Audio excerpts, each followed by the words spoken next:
mo mamahalin ang sarili mo. Kasi pag hindi mo minahal ang sarili mo, hindi mo mamamahal ang ibang tao.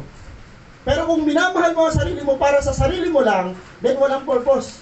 Pero kung minamahal mo ang sarili mo para mamahal mo ang ibang tao, yun ang purpose. True Christians strive to love others. Ang tunay na Kristiyano, marunong magmahal ng ibang tao. Amen po? Magulang mo yung mamahalin natin, yung pamilya lang natin. Huwag natin yung mamahalin lang, yung mga taga-church lang. Hindi po. Sino dito may patakaran na ganito sa buhay? Kung ayaw mo sa akin, ayaw ko rin sa'yo. Pero hindi daw gano'n ang sabi ng Panginoon eh.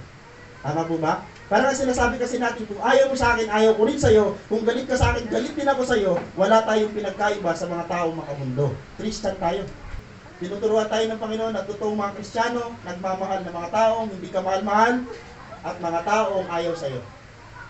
Take note, ang tunay daw na tatak ng isang tunay na Kristiyano, ano? Ang sabi dito? Minamahal yung ibang tao.